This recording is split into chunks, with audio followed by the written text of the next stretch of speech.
Hello, this artifact that I'm going to be talking a little bit about today is based off of our standards-based grading.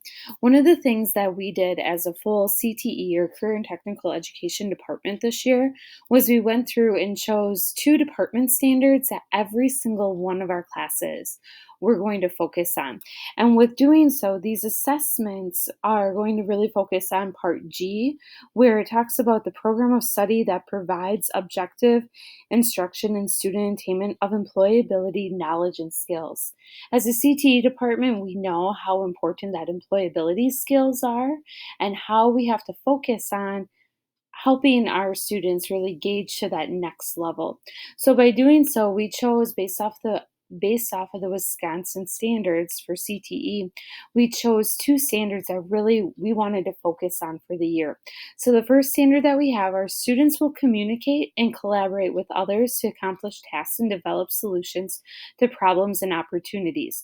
And then by doing so, we actually went further and looked at three main points of that standard that we really wanted to focus on. So the first one is communicate thoughts and feelings with others using verbal and nonverbal language, working collaboratively with others, and then using interpersonal skills to resolve conflicts with others in an ethical manner. And then what we did was we went through and built a rubric that we use for many of our assignments or many of our assessments, especially our summative assessments. So our distinguished is like really being further advanced and really being able to use these skills, proficient, basic, and needs improvement. Now, when we use this, we don't actually put every single one of these in our rubrics. We actually will go through and change and um, use different wording and really focus in on what that one assignment or that one assessment is focusing on for that part and really being able to expand and develop our student skills. So that's the first one. The second one is focusing on how students will think and work creatively to develop innovative solutions to problems and opportunities by employing critical thinking skills, and then going through and like looking at developing original solutions, products, and services to meet a given need, work creatively with others to develop solutions, products, and services, develop effective resolutions for a given problem, decision, or opportunity using available information, and then develop and implement a resolution for a new situation using personal knowledge and experience. And again, we have the distinguished, proficient, basic, and needs improvement, but then we also added that skill side of things. So we have our creativity and how are they demonstrating creativity, how are they demonstrating critical thinking, and then by doing so, we will actually change again this standard as we are assessing our students based on employability skills. The thing I love about this is it's not just business classes, it's not just marketing. This is our whole career and technical education department.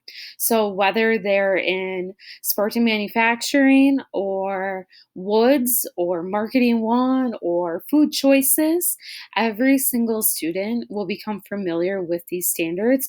And as a department, we're all assessing our students.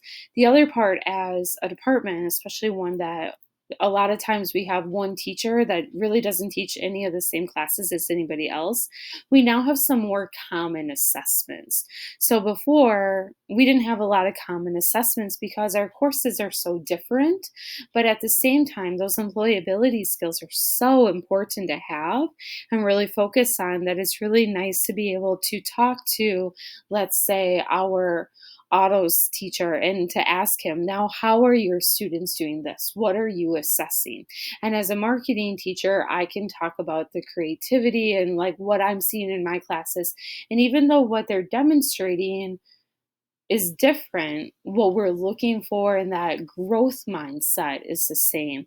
And that's been really, really positive in our department. And I think it's even brought our department a little bit closer together because of it. So it's been a really great thing to use. And so the other part is to always go back and reflect. So this was used for the 1920 school year, and we will reflect on it and decide if these two standards are working, if we need to grow them out more, if we need to expand, or if we even need to bring them a little bit more narrow. So it's been really nice to use a reflection tool of how our department is as well. So that's the first one. This goes to part G, like I said, in the student assessment. Thanks.